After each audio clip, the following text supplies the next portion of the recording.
Étudiantes, étudiants, parents d'élèves, nouveaux bacheliers, vous recherchez une école adéquate de formation professionnelle et pratique pour vos études supérieures? Une seule référence, ESAE. ESAE vous offre des demi-bourses et réductions dans toutes ces filières.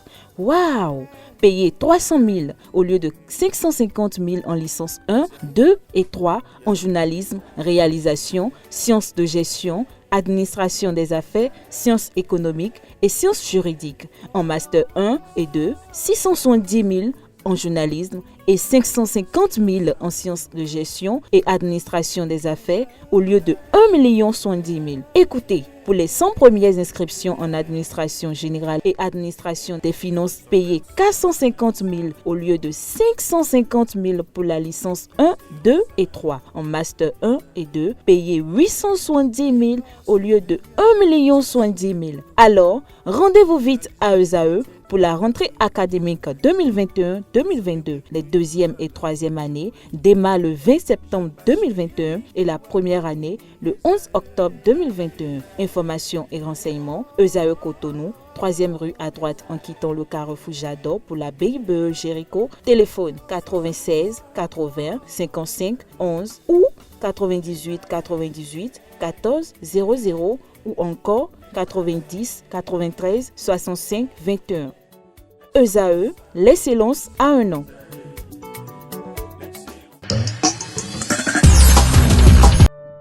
Je m'appelle Kofi, j'ai 10 ans.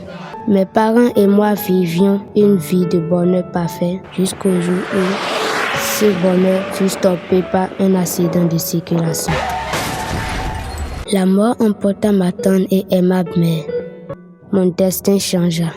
Aujourd'hui, mon père qui était pour moi une source de bonheur m'est devenu un fardeau lourd à porter. Chaque regard qu'il pose sur moi me fait pleurer intérieurement.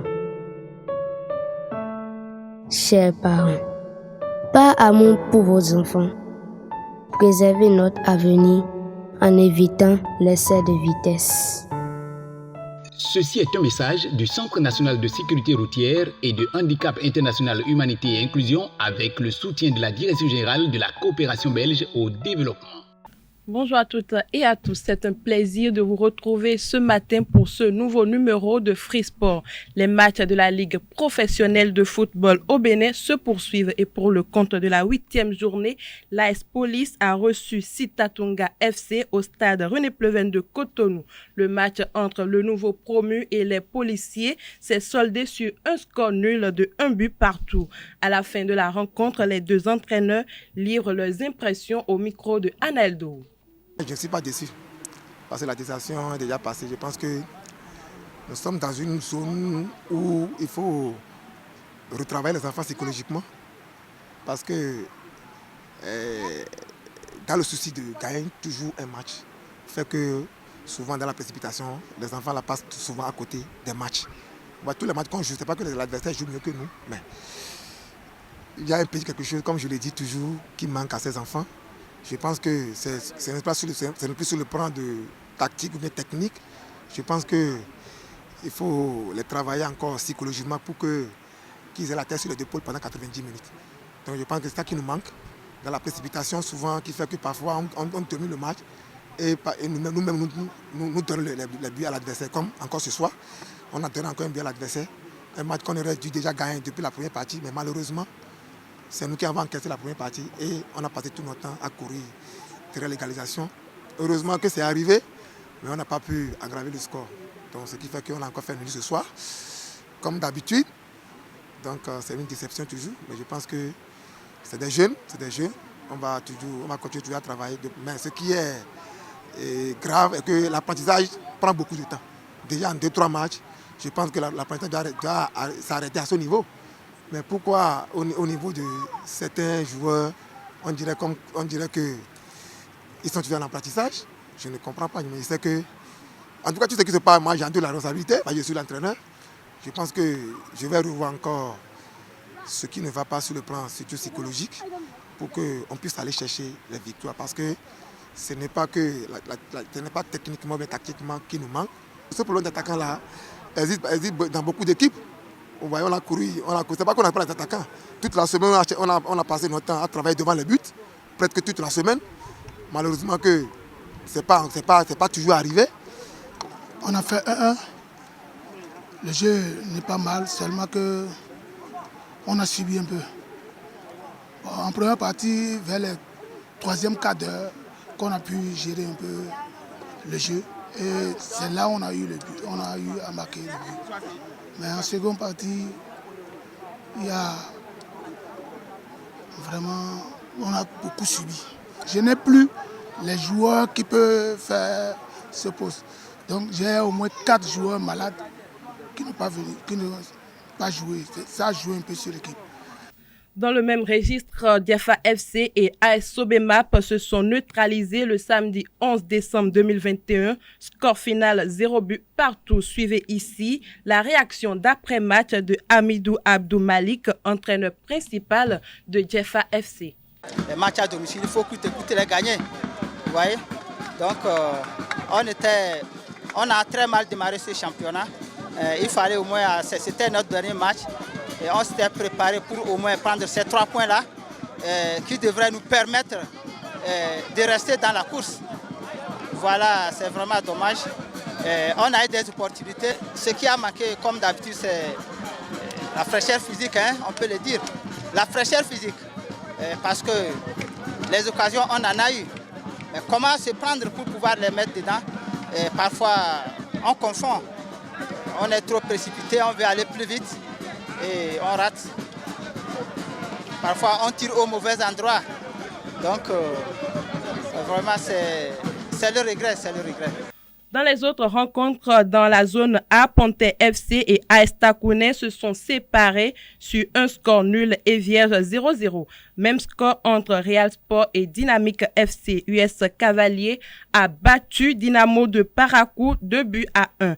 Et les Buffles se sont séparés des visiteurs Beke FC sur la plus petite des marques 1-0. Au niveau de la zone B, Soleil FC a neutralisé les Lotto Boys sur le score de 2 buts partout. Le Tonnerre n'a pas grondé lors de cette journée. Espoir de Savalou a dominé la Tonnerre 1-2. Rodio s'est fait surprendre par Énergie FC 0-2. Dadje FC a également dominé US Baboni 1-0 dans la zone C. AS Cotonou a largement dominé UPI ONM 4-0. Les militaires d'Adidja FC se retrouvent et battent les Portugais Aspac FC 1-2. Éternel FC fait tomber le leader de la zone C, Coton FC, pour la première fois de la saison sur le score étriqué de 1-0. Enfin, dans la zone D, Assos a dominé Avrancourt Omnisport 3-0. 1-1 entre Jeunesse Athlétique de Kétou et Lasvo. Les Dragons de l'Ouémé tombent à nouveau face à la Jeunesse Sportive de Pobet, 0-1. Le Rôle des Arts abrite depuis hier, dimanche 12 décembre 2021, les matchs de la Ligue nationale professionnelle de handball, phase 2, chez les seniors hommes et dames. Au total, 6 équipes réparties en 2 poules disputent cette phase de la Ligue nationale pro. Au terme, les 2 meilleures équipes vont être qualifiées pour poursuivre l'aventure pour les demi-finales. Ce challenge va connaître son épilogue le 18 décembre prochain. Autre information, après 14 années d'absence, le Bénin est enfin de retour dans le classement féminin de la Fédération internationale de football association. Pour le mois de décembre 2021, les écureuils féminins sont classés 142e sur le plan mondial et 24e au plan africain. Cette réintégration est la conséquence des récentes sorties des équipes des moins de 20 ans et seniors. L'équipe dames U20 du Bénin a pris part aux éliminatoires de la Coupe du Monde Costa Rica 2022. Elles ont été éliminées lors du second tour par le Maroc. L'équipe senior a participé aux éliminatoires de la CAN Maroc 2022 et ont été éliminés au premier tour. La Guinée, l'Égypte et le Libéria ont également effectué leur retour dans le classement. La Sierra Leone, le Niger et le Soudan du Sud intègrent pour la première fois le classement. La prochaine édition du classement mondial féminin FIFA va être publiée le 25 mars 2022. Hors de nos frontières à présent, Samuel Eto'o a été élu président de la Fédération camerounaise de football FECAFOOT le samedi dernier à Yaoundé face à Seydou Mbombo-Ndjoa, l'ex-patron de la FECAFOOT. L'ancien superstar du foot africain va devoir redresser une institution en crise depuis 2013. Son mandat va débuter avec la Coupe d'Afrique des Nations CAN Cameroun 2021. Dernière information, le Brésilien Luis Fabiano a mis fin à sa carrière de footballeur. L'ancien avant-centre de la Seleção prend officiellement sa retraite à l'âge de 41 ans. Passé par le FC Séville, il a également été un ancien attaquant de l'équipe nationale avec laquelle il n'est plus apparu depuis 2017. Il a marqué 28 buts en 45 sélections. Il a joué au Stade Rennais entre les années 2000 et 2002. Formé à Sao Paulo, il s'affirme sur le continent européen entre 2005 et 2011 avec le FC Séville. Il aura marqué plus de 100 buts et remporté par 2 fois la Coupe de l'UEFA avec le club sévillan. Il est retourné ensuite à Sao Paulo où il a marqué plus de 200 buts. Luis Fabiano revendique une Copa América avec la Seleção en 2004 et une Coupe des Confédérations en 2019. Voilà, ce sera tout pour la page des sports de ce matin. Merci pour votre attention. J'aurais dû t'enterrer depuis très longtemps. Les gars, regardez. Fais-moi dans la bouche ouverte. Eh, prends sa vidéo. Eh man, donc comme ça on doit la bouche ouverte. Mais arrêtez les gars, vous êtes sérieux? Donne-moi le téléphone. Arrête.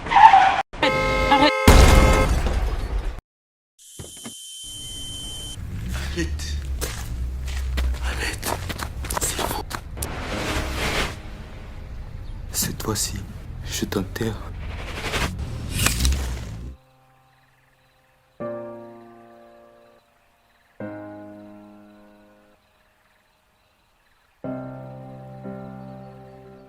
Ceci est un message du Centre national de sécurité routière et de handicap international humanité et inclusion avec le soutien de la Direction générale de la coopération belge au développement.